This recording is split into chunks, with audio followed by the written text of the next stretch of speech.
everyone, welcome back to another video. My name is 1 of 1, but you can call me 7. And we laid out the terms last time. Not only did we figure out a lot about what exactly Aoko and Alice want Shizuki to be doing and how they want him to behave, but also we got a big lore dump about magecraft and magic and witches and all that stuff. And I think we're still in for a lot more, but it's starting to get pretty easy to conceptualize what all of this means. There's still so many unknowns, but we can only continue reading. So let's go do that. All right, so Ako's back in her room, super exhausted. She had been preparing for war? In the event that Alice impulsively pulled out a ploy, Aoko had to be ready to react in an instant. Oh. She had to be ready to react in case Alice just tried to straight up kill him right away. She sighed heavily, but not from the fatigue that she felt at fighting with Alice. Aw, she's being kind. Was I too hard on him? She frowned a dejected frown. What weighed on Aoko's mind was not Alice. I mean, going easy on him wouldn't do him any favors either. The best thing he can do for himself is to lay low. It would be trouble if he wandered around like he owned the place after all. The safest thing for him would be if he holed up in his room, too scared out of his wits to leave it. God. I hope he doesn't think I'm his ally or something. Alice is the lucky one. I'd kill to have him treat me as a stranger. She nodded to herself, agreeing with her take of the situation. For the most part, it was a sound plan. If there were a problem, it would be this. Followed her up into her room. Cool room, by the way, also. She has, I think we've got a better look at it now. She's got an electric guitar, an acoustic guitar, an amp. Those look like Sennheiser headphones. Just a thought. And then some magazines, a desk, some cool posters, and are those slippers? Like different kinds of slippers, like in a case? Anyway, he's here. Sorry, Ozaki, I just have one quick question. Not 10 minutes had passed since leaving him in the drawing room. For Sojiro to shirk off what she had said and visit her room so fast, it was like he had no sense of danger at all. God, look at him. I need to go outside. Look at him. Oh my god. Just I threw up. I need to go outside. Of course he would ask to leave the house. I'll collect the energy for a sarcastic barb. I won't wander around the mansion, and I'll come right back when I'm finished. I figured I should check if there's a curfew or anything. Work, is it? How did you know? Sojiro exclaimed in surprise, when it was Aoko who desired to display her shock at him. Fine, you can go. You should make sure you're back on the estate by 10 every night. As long as you keep to the curfew, you can go work out your after-school job. Have a barbecue in the garden, do whatever you want. I don't care. The front door's never locked anyway. I get the impression you're angry with me. I'm angry, alright, just not with you. I'm angry at myself for caring what happens to you. And before you go out, take this pill. Okay, it's a purple pill. It's a blue and red pill. Took the purple pill from her outstretched hand and dubiously put it. Jesus Christ. He told himself that, oh my, he's just doing it. It must have been some kind of medicine. Thanks for everything. Don't leave through the window this time. Sojiro laughed himself all the way to the foyer, unsure what exactly he had found funny. Okay. Well, that happened about half a day earlier than planned. He was supposed to take his first pill tomorrow morning. Uh-oh. She huffed, ruffling her hair in exasperation and returning to her room. Discerning what made Sojiro take was a waste of brain matter. In all likeliness, he was more concerned about missing 2 days of work than his own well-being. After being bedridden for 2 days. Jeez. Okay, here he comes. Unless he's being conniving, which I don't really see it in him. Off he goes. Oh no, he straight up went to work. Oh my god, I love this guy. This guy's the GOAT. Back at the mansion. So now he's just before midnight? Oh. You were supposed to be back by 10 every night, buddy. This was the scene that awaited him. The rickety staircase.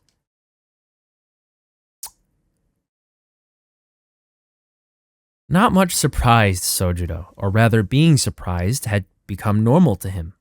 This scene, however, was enough to leave him speechless.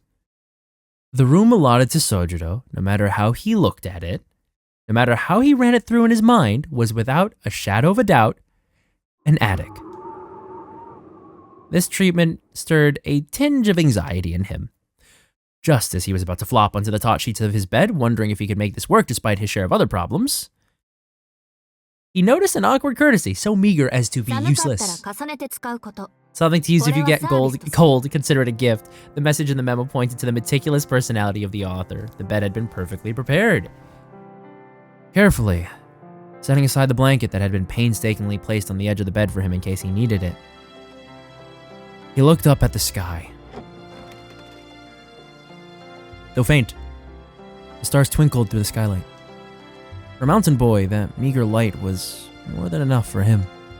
The stark contrast with the drawing room had caught him off guard, but now that he had collected himself, it wasn't so bad.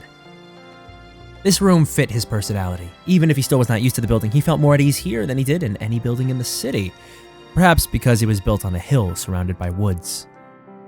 The atmosphere here was a little closer to the mountains where he used to live. Oh, is it normal for there to be fog inside the house? He crooked his neck, pondering over the spectacle he had witnessed. On the way to his room, Sojiro encountered what looked like fog in the foyer on the second floor. The misty fog drifted into a portion of the corridor, reminding him of a swarm of mosquitoes.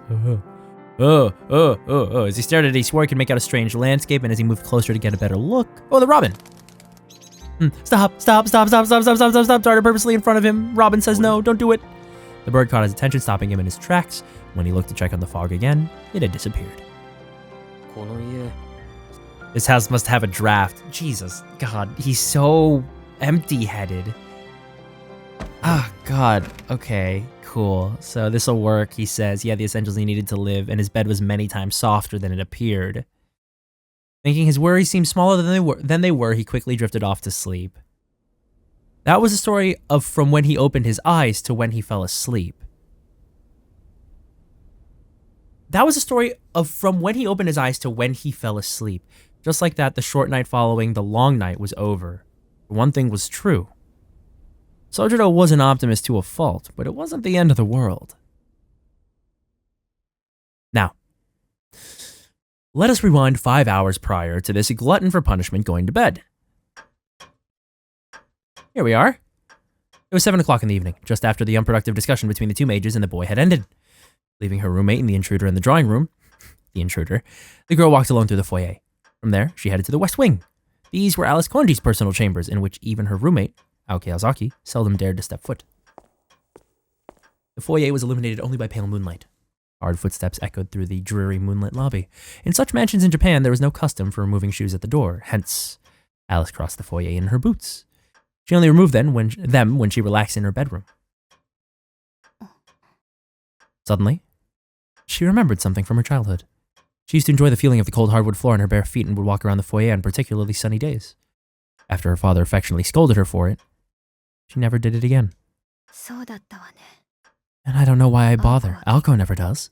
She let out a quiet sigh. Alice's new roommate, whom she took on after coming to Japan, would not comply with her instructions. Old habits die hard, Aoko would say, changing into her slippers. Aoko might have found it natural to do so, given that she lived in a typical Japanese house through middle school, but every time Alice heard her flip-flopping through the foyer, she wanted to cancel their cohabitation. By now, Alice was not particularly bothered by it anymore. Human adaptability was remarkable at times and ungracious at others. The emotional attachments of the past had proved far too brittle under the weight of reality. Hello, Mr. Robin, friend.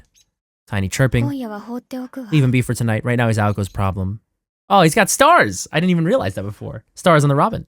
The lack of feeling in her voice made the bird tilt its head as it sang tweet, tweet, tweet. It trilled. Uncharacteristic lethargy. I can at least tolerate him for tonight. Aoko and the boy did go to such lengths after all, her voice betraying her discontent. If you win, I'll let you go. She would keep that promise in spite of the unquenchable desire to fight that burned in her chest. I didn't make any guarantees after that. She scraped a win even with a handicap in her little game. But I won't let her strut around childishly, rubbing it in my face forever. Jeez. Perhaps it was perfectionism born of fastidiousness. One more time. Perhaps it was perfection born of fastidiousness, but despite her prim demeanor, Alice Koonji was a sore loser. It did not matter to her whose magecraft was superior. Losing the game had proven hard to move on from. Me too, man. Little bird fluttered its wings in agreement. Drinking in Alice's contempt, it was itching to dive bomb the invader. It looked like a soldier saluting a superior officer as it preened itself. My man. Oh, look at this adorable blue bird. It's so cute. Oh, I love it. Turned to face its master, tweety, tweety, tweet. Its lighthearted tweeting seemed to display a desire to deal with Sojiro first thing in the morning. If he gives us a reason, let us put him in a bottle or perhaps a book. Except her words lacked any bite. On the face of it, they were the chilling kind one might come to expect from a witch's lips, but then again so tame as to remind you of a certain robin's flapping. It's only a matter of time, and there's not very much at that. My patience has its limits. Aoko's in no position to dote on others in the first place. I give her 5 days, and then... When that time came, expelling him would be simple. Alice was well aware her roommate was a pragmatist with no vision. The situation she created would not allow her to wait around. She could only afford to protect that boy for 3 or 4 days at most. Beyond that, Alice sensed Aoko would crack and say something like, "You take care of this, Alice." Will I wait until then, or will I lose my patience first? Whichever comes first, the end result will be the same. Alice Koonji would suffer no more irritations. And protecting a witness, let alone allowing them to live in her mansion, was an indignity. Oh? The thing that he would see. Dense fog, single mirror, 3 feet in diameter decorated the wall where one might find a painting. Big reflections, this is what I get for losing the snark. I suppose that means the mirror is out of commission for the time being. The little bird joyfully chirped at its master's mumbling. The bird attempted to imply there was no need for her to lift a finger, not if the nuisance would fall into the mirror of his own accord. Or perhaps, had the little bird not sang, Alice would have come to the same conclusion. For some reason, she recalled an earlier conversation. Still think this is the safest option. Yeah. I'm not proud of it, but I still have trouble writing, and the city rules are so complicated that I don't even know right from wrong. More than embarrassment, his voice was full of resentment. He was angry about something, though Alice could not tell what. But that's why no matter where I go, I'm always in danger. Maybe an exaggeration, but even walking down the street or talking to someone makes me anxious. No matter where I am, there's no guarantee I'll make it out. But here, there's someone that might show concern for a person like me. Sure, my reasoning is a little messed up, but I've never known such luxury. Her eyes welled up. Oh, her eyes welled up ever so slightly. Those soft words were something she could not brush off because they made sense to her. Given that everything in the city was a danger to him, nothing had changed after coming to the mansion. In reality, he had no reason to fear this place in particular. If anything was different from the outside, it would be that someone here was his ally. With that view, he had been entirely sincere. His explanation hadn't contained any flattery towards Alice Koonji, nor pandering to Aoko Ozaki. It was simply speaking from the heart. I like it here. Perhaps having him wander into the mirror is more trouble than it's worth right now. I want to dedicate the mirror's function to searching for intruders, so if it looks like he's going to be swallowed up by it, do stop him, will you? The bird shook its feathers at her strange instruction. He's already growing on her. Let's go. We stay winning, guys. We stay winning. Alice looked away from the mirror and continued her walk. Chirped in protest. It is your job, Robin. At least get that right, would you? Leaving the bird with that icy retort, she vanished into the west wing. Damn. All that remained was the moonlight and the little blue bird trembling at a perilous prospect of unprecedented change. And there we go. That is the end of that chapter. Moving on to Are You For Real? Interesting name. I'm curious. Let's see. Do we have archive stuff? Anything new for us in the pipe? I do not think so. Let's see here. No, which is all of chapter 6 is donezo. Okay, cool. All right, moving on. Chapter 7 now. Oh, we are back in it, huh? Narrative work here? All right, let's see. Once, long ago, I saw a beautiful bird fly overhead. Round and round it circled the distant blue sky. How high it flew in this era when humans, not birds, reigned supreme. And yet the bird was completely uninterested in humanity's endless desire for expansion, our creation of even higher homes, or the smoke bellowing from industry's chimneys. The sky extends further than the eye can see. It belongs to no one, not now, not then. The bird was a truly noble creature, flapping its wings powerfully across the wild ancient sky. Until the sudden sound of cold iron. A wing is shot, its symmetry gone forever. Cruel and tragic, its body plummets downwards. Not knowing its fate, the bird frantically beats its wings till the very end. One moment soaring with eyes to the sky, the next crashing down to the dry, hardened earth. That meant to be a metaphor? This was the dream I saw. No matter how much I thought about it, its details remained clouded. What did that bird look like, for instance?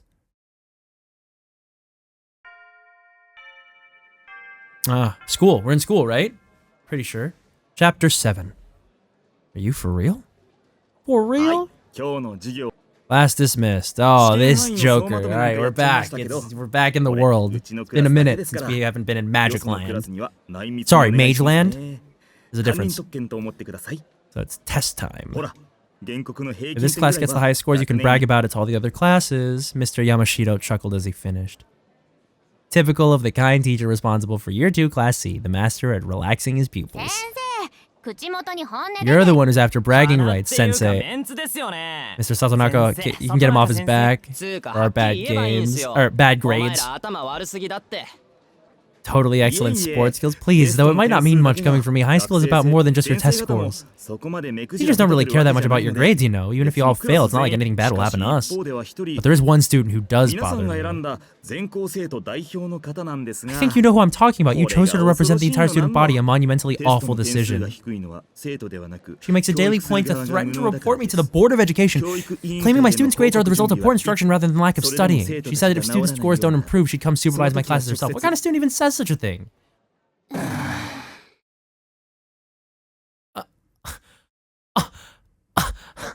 Huh? The warm atmosphere in the room suddenly fell below freezing. The students of Class C now knew who their true enemy was. Right, I forgot Mr. Yamashita was a student body advisor. Student president managed to revive the cheer squad, so I wouldn't be surprised if she can force a teacher out of their job, too. Yeah, I heard that she can guess teachers' ages with 100% accuracy. I can't believe she's the same age as us. I can't remember if this is the voice, the kind of like tinge to the voice that I gave him. I can't remember. It's been a while. Last time I saw him, I think, was at work. I mean, look at her compared to the girls in our class. All right. Okay. Please get Kinomi moved to Class A, sir. It's hard enough with a class full of apes, but he's such a pig.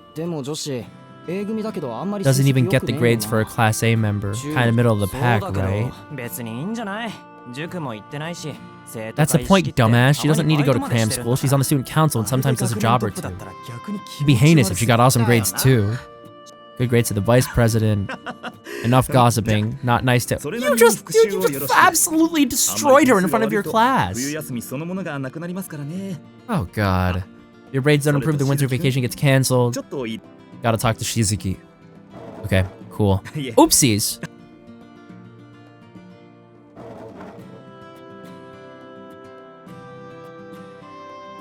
There were no other students to be seen despite it being break time. Sense of confinement. What is it? Nothing major?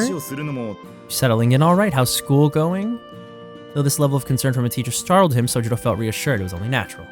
After having had to deal with such difficult personalities lately, Mr. Yamashita's trivial questions were refreshing. I think I understand the basics of school life for now. And I've made friends too.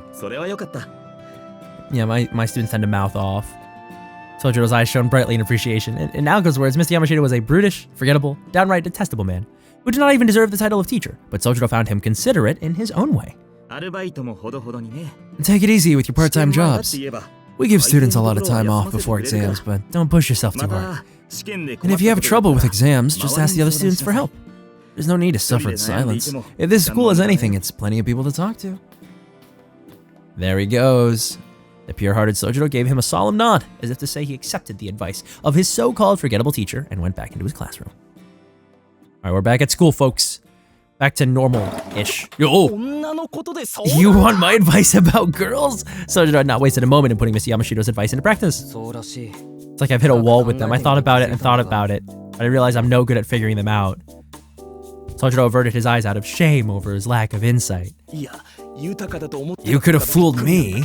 I thought you were the man with the ladies. Well, you came to the right guy. Follow me. Alright.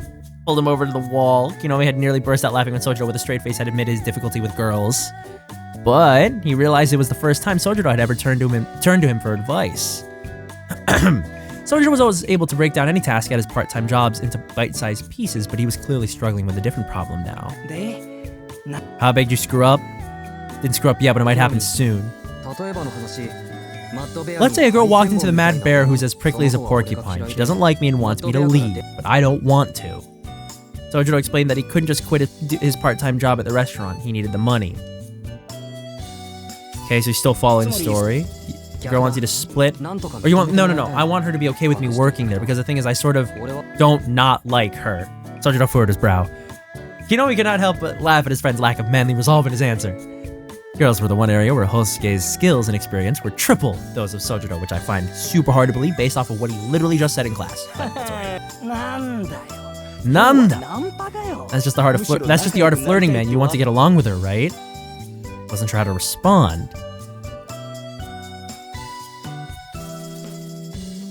No, don't teach him to flirt. It's gonna work on them.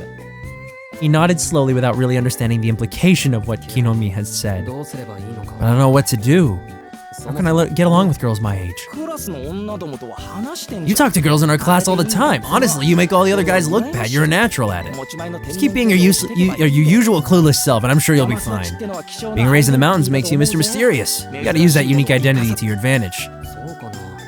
Really? I don't think being unusual is such a good thing, though. Like, how do you talk to someone who hates your guts? People in class are nice, but I'm dealing with a thorny beast here. Or maybe a hedgehog is a better metaphor. Don't be a chicken, man. You know what they say. A tiny thorn can stop a lion. She'll come around. Sojiro's brow sunk deeper still.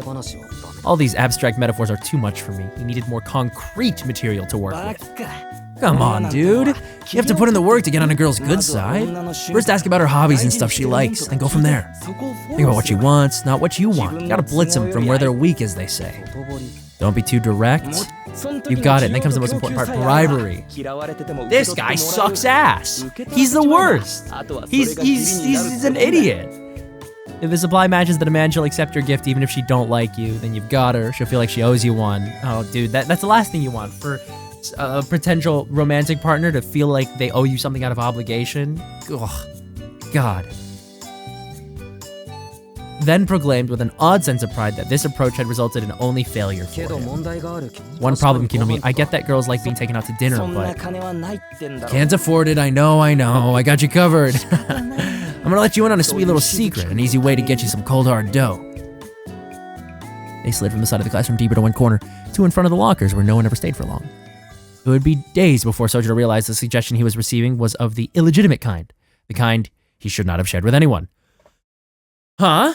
What do you mean? What did he suggest? What? Alright. Cool. Feast of bread for dinner. Whatever, man. Whatever. Sure. There you go. Surrounded by variously colored jams. In a bowl with salad, mainly lettuce, with a small plate of unevenly cut ham. Sojiro may have had no frame of reference for what an average family dinner should be, but he could tell that this was most certainly not normal. In truth, it was a first-rate case of laziness. We're out of chocolate spread. Did I tell you to buy some more, Alice? I've been locked away in my room all day, and more importantly, you're the only one that eats that stuff, so you should buy it. For these two girls, however, this dinner seemed to be completely normal.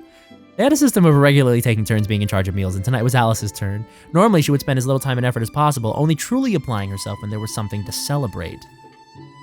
Of course, Sojiro was none the wiser to Alice's unique approach to food preparation. For him, it was a plain lackluster meal. And when it came to dinner, not saying anything to each other was another staple of their meals. The sounds of cutlery, the scraping of chairs, and the tick-tock of the clock were the only things to be heard in the sunroom. Sojiro himself had already eaten. At this moment, he was watching the goings-on from the drawing room. Your part-time job starts at 9, right, Sojiro? See you later then, don't mind us. I'll get going then. Dude, you should just get food for them or cook for them. They'll love you. You can get to anybody's heart through their stomach. It's just true. Oh, big boy coat. Here he comes. He momentarily locked eyes with Alice, or so he imagined when he glanced back. Okay. She had been ignoring him all day, and not just refusing to talk to him. She had avoided him so much so as to not look at him all day until this very moment. He could understand if he was annoying her as the outsider in the mansion, but he felt no animosity in her gaze just now. Maybe she was just glancing? Who knows? Okay. Interesting.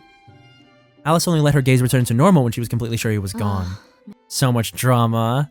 Aoko was appalled by Alice's brazen display. So much so her immaculate veneer of apathy crumbled. Still upset over tonight's lack of chocolate? I would be, but I'm so over expecting other people to pull their weight. No, what I can't stand is your attitude. It's pretty sissy of you to pretend to ignore him while watching his every move. Could you be any more obvious with such a cheap trap? I was not watching his every move. I could care less what he does. And mind how you use the word sissy. It reaks of sexism. Damn. Oh, destroyed. Just say you're a hypocrite, okay? Well, look who suddenly found a soapbox. Oh man, God. All right, cool. They're eating girl dinner. Awesome. At least it's better than boy dinner. Jesus Christ. Take some advice from someone who knows a thing or two about messing with that boy.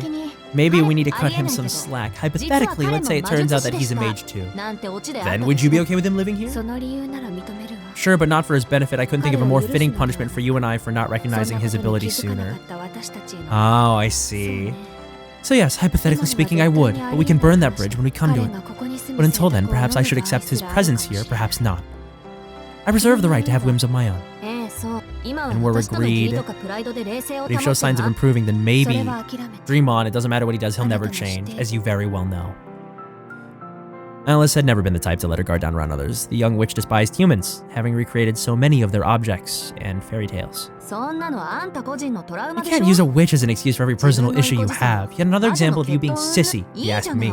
It's fine if you dislike him, just come out and act like it. Stop trying to have it both ways. And what's that supposed to mean?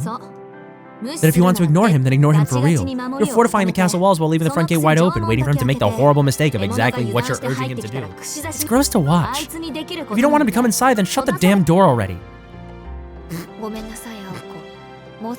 Yeah, oh man, look at her. She's great. I'm sorry, Aoko, if you lost me. Say that again in plain English. Alice seemed unable to grasp Aoko's metaphor. Meanwhile, Aoko had had it up to here with her roommate's lack of self-awareness and was starting to lose her cool.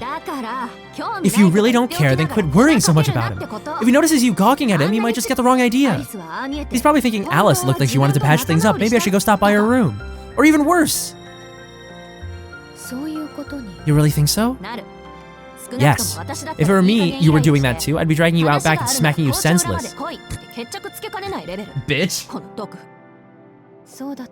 Very well, I'll be more careful. I want to talk to him. And you don't even look at him. You look at his arms and legs. You don't look at his face or his eyes. Why would you do that? Because of what happened the other night, though I doubt he even remembers. I was thinking about it and just happened to glance over at his arms and legs. At the amusement park? Him doing anything special? She still felt the sting of her defeat. You saw the way he flew through the air, didn't you? Off the track, straight at my dumpty. Sure, you were raving about how he flew a whole couple of feet. Aoko had not actually seen it in person, luckily. All she knew was that the spell she had placed on Sojo was part of the reason he survived that jump of death. Alice, on the other hand, had observed the whole scene from the clock tower. It had only lasted an instant, but it had burned herself into her mind's eye. More than when her precious moon had fallen at Aoko's hands, and Flat Snark had come tumbling down. So that's it. You want to get back at him for what happened to Dumpty, do you? Dumpty's destruction was purely business. I feel no need for retaliation. I was just intrigued to observe the movement of a human body. As it goes, for someone with as little human interaction as Alice, Sojo's leap must have appeared quite remarkable.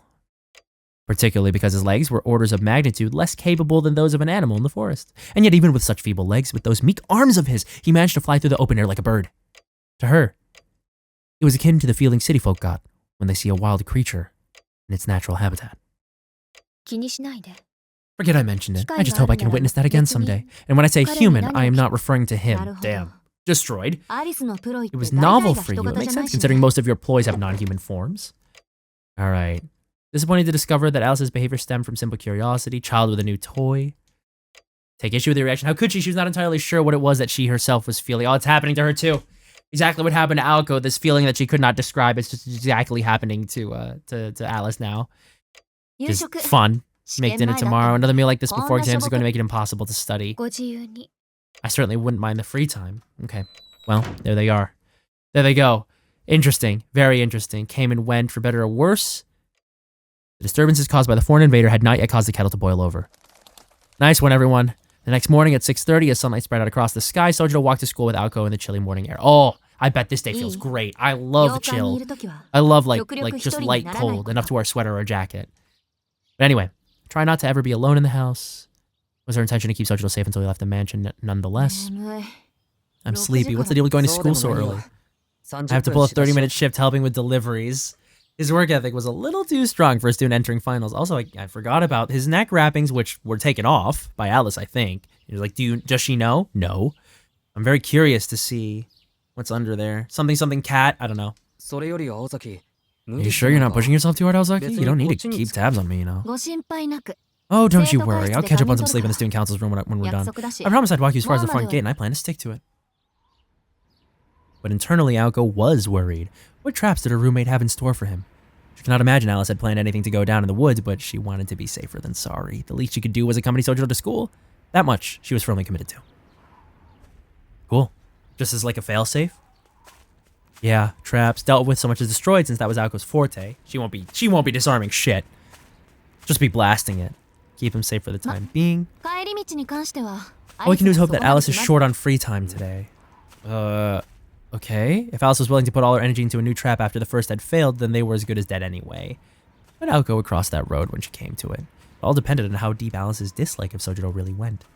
It would have been enough to make her abandon her pride as a witch, something she had protected fervently until now. If that were the case, Aoko knew she would never be able to keep him safe. The moment 24/7 protection became necessary was the moment she had failed. Her character led her to focus on what she could do in the here and now and ignore the rest. And this current plan of hers was her best attempt at doing right by everyone. Interesting. Very interesting. This is a fun dynamic. Now the three of them have a fun thing going on. Have a fun thing. Any thoughts? Surprisingly, Sojiro saw through a harmless question and sensed the bigger issue. How was he going to win Alice over? In fact, he had been thinking about that very question. According to his friend, there were 3 basic approaches he could take. Roundabout. This way takes the longest, but it's the most natural. Humans love it when you pay attention to the things they like, just as friends do. In other words, instead of focusing on the person one wishes to win over, one should focus on their interests. It was a surprisingly mature opinion coming from Kinomi. Unfortunately, Sojiro had no idea what sort of things Alice liked. She seemed very fond of the mansion. Well, what could he do? Clean it for her? He sensed that that would have a reverse effect. He had the distinct feeling she would not want him touching what was precious to her. The second approach was to take the inner track. It's the fastest way to get someone to fall for you. When you can't coast on your natural good looks and charm, that's what your wallet is for. You know what I'm talking about. Gifts. A quick and dirty strategy, the assassin's strike. Manipulate someone's feelings with an expensive gift, Jesus Christ. To Sojiro, this sounded like his best chance. The approach was easy for him to grasp, and he appreciated its simplicity. However, he had the same concerns as with the first approach. A step was missing, and without this step, the plan was bound to fail. The only other option is, well, I guess you could call it wait and see. I don't fully understand it myself, but they say if you try too hard, your plan's bound to backfire. Like, you never want the girl to have a sudden epiphany of, oh, now I love him. It's better that it dawns on her after you've hung out together for a while. Like, wait, I think I like him. Though Sojiro did not quite grasp the details, he understood the basic idea. Don't press your luck. He knew that much was good advice. He would have to try extremely hard to get on Alice's good side. He could tell it would be a long process to get there. Sojiro recalled the time he had wandered inside a fox's territory in the mountains. He had left some food on the ground for the fox, and then it never bothered him again. What is considered goodwill and kindness varies from person to person, but if there is enough goodwill from one side, regardless of whether that goodwill is reciprocated, the other side will eventually start to feel an obligation to do so. There you go. That was key. That was key. It's okay. I'll think of something. For now, I can only do what I can do. Is this ska? There's a steel drum in this music, right? Jesus, I'm so sorry. I've taken your counsel to heart, Aozaki. Sojiro seemed ready to face things head on. His answer did little to reassure Aoko, however. She found herself more concerned about his safety than ever before. Oh, jeez. Poor guy. Really going through it. Having a time. But anyway, I think that's all the time that we have for today. Bit of a shorter episode, I think. But I'm enjoying this game. I can't wait for the anime adaptation. I think that's going to be super duper sick.